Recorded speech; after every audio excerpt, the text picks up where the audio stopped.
बुद्धं शरणं गच्छामि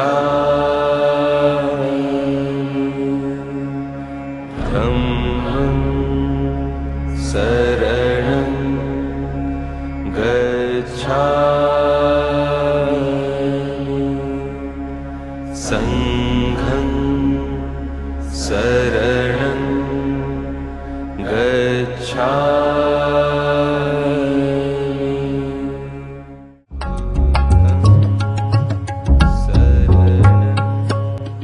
इस पावन बोधि मंत्र में जिस संघम शरणम गच्छामि का उद्घोष है, उसमें मनुष्य को मनुष्य के करीब लाने का संकल्प है।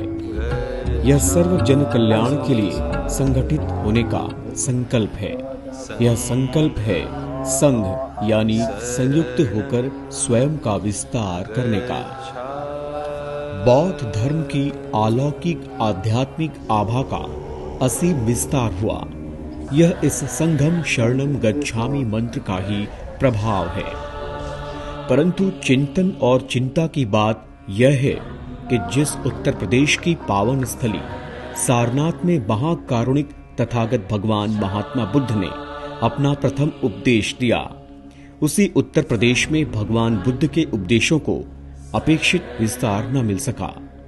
संपूर्ण मानव हितकारी बौद्ध धर्म की अलौकिक तरंगें उत्तर प्रदेश में नहीं फैल पाई। यहाँ तक कि इस प्रदेश के कोने कोने में फैले बौद्ध विहारों, मठों और स्तूपों तक की भी कभी सुध नहीं ली गई। पर यह बौद्ध धर्म का आत्मिक गुण ही है कि कभी इस बात को लेकर ना कहीं कोई शोक प्रकट हुआ, ना कोई प्रतिकार। पर मानव हितकारी एक दिव्य धर्म दर्शन की ज्योति जनमानस तक ना पहुंचे, यह भी तो ठीक नहीं। और वह भी उस धर्म की जिसका मूल सार है बुद्धो भवेत् जगतो हिताय। बौद्ध धर्म के इस मूल भाव को ध्यान में रखते हुए अखिल भारतीय भिक्षु संघ ने धम्म चेतना यात्रा का संकल्प किया। इस धम्म चेतना यात्रा की अगुवाई का दायित्व उठाया स्वयं संघ नायक भदंत धम्मवीरियो महाफेरा। हम न हिंदू है, न हम मुसलमान है, न हम बौद्ध है, न हम क्रिश्चियन है। हम भारतीय बनकर इस देश को सजाए और इस देश को सुसज्जित करके विश्व के दरबार में हम पुनः-प्रतिष्ठित करें। ये बुद्ध भूमि है, ये तपोभूमि है, ये देश के भाईचारा का भूमि है। 24 अप्रैल 2016 को सारनाथ से प्रारंभ यह धम्म चेतना यात्रा उत्तर प्रदेश के सभी 75 जिलों से गुजरती हुई 14 अक्टूबर 2016 को राजधानी लखनऊ में संपन्न हो रही है। तथागत भगवान बुद्ध के जीवन में सारनाथ का महत्व अतुलनीय है। यही वह पावन, पवित्र और भाग्यशाली स्थान है जहां भगवान बुद्ध ने अपने अनुयायियों को अपना प्रथम उपदेश दिया था। गौरतलब है कि ज्ञान की खोज में अपना राजकीय जीवन त्याग कर चुके साधनारत सिद्धार्थ को महाज्ञान की प्राप्ति हुई बोध गया में। इस पीपल वृक्ष के नीचे जो बोधि वृक्ष के नाम से सदा सदा के लिए आस्था का केंद्र बन गया है, पूजनीय हो गया है। बोध गया को अपनी ज्ञान प्राप्ति स्थल के रूप में गौरवान्वित करने के बाद भगवान बुद्ध सर्वप्रथम पधारे सारनाथ और इस तरह धरा का यह अंश अद्वितीय हो गया। भगवान बुद्ध ने अपने 5 अनुयायियों को अपना प्रथम उपदेश देकर सारनाथ को परम पवित्रता प्रदान कर दी। ऐसे सारनाथ से प्रारंभ हुई यह धम्म चेतना यात्रा संपूर्ण उत्तर प्रदेश को महाकारुणिक तथागत भगवान बुद्ध के संदेशों से संचित करने निकल पड़ा है।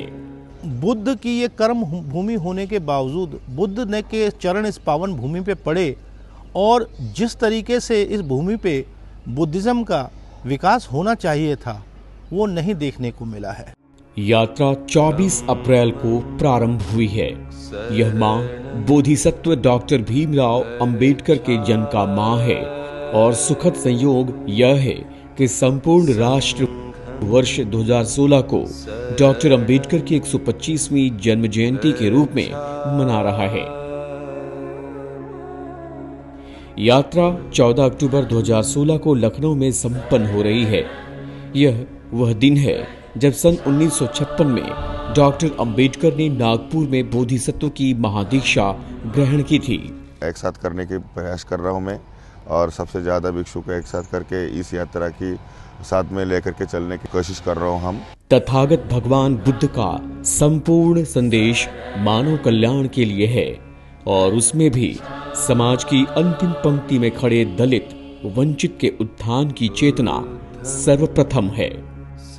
जो हमारे बुद्ध विहार हैं, बुद्ध मंदिर हैं, बौद्ध भिक्षु हैं, उनसे जाकर के डोर टू डोर संपर्क करेगी और उनकी विहारों की दयनीय स्थितियां हैं उसको देख करके संघ उसके अंदर क्या मदद कर सकता है, हम लोग उसमें क्या मदद कर सकते हैं, और जो धर्म के अनुयायी वर्ग हैं वो किस व्यवस्था के अंदर जी रहे हैं, उसके अंदर हम कैसे उनके सहयोगी बने।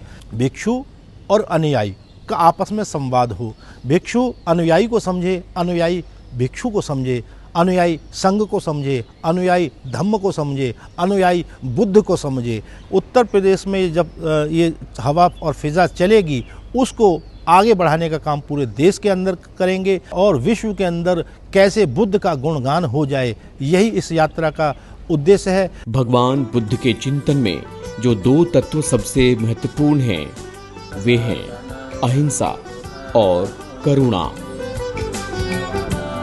और सच है कि समाज में अहिंसा और करुणा का पर्याप्त विस्तार हो तो फिर ऊंच नीच का भेद ही मिट जाए। इस दर्शन के प्रभाव में ही तो संविधान निर्माता डॉक्टर भीमराव अंबेडकर ने बोधिसत्व को अंगीकार कर लिया। समाज में एक रस्ता और एकात्मकता के लिए यह अनुपम पहल थी, और इसके लिए डॉक्टर अंबेडकर ने भगवान बुद्ध के दर्शन को ही अपने विजन के रूप में पेश किया। पर दुर्भाग्य से बोधिसत्व डॉक्टर भीमराव अंबेडकर के उस विजन को मूल रूप में पेश करने और उसके जरिए समाज कल्याण की पहल राजनीतिक तौर पर अब से पहले कभी हुई ही नहीं। हाँ, उनके नाम का इस्तेमाल निजी स्वार्थ के लिए खूब किया गया, जिसकी पीड़ा मौजूदा प्रधानमंत्री श्रीमान नरेंद्र मोदी ने बखूबी महसूस की है। क्योंकि बाबा साहब आम्बेडकर किसी को भी वंचित, पीड़ित, शोषित देख ही नहीं सकते थे, और ये सिर्फ दलितों के लिए नहीं था, ये बाबा साहब का विजन देखिए।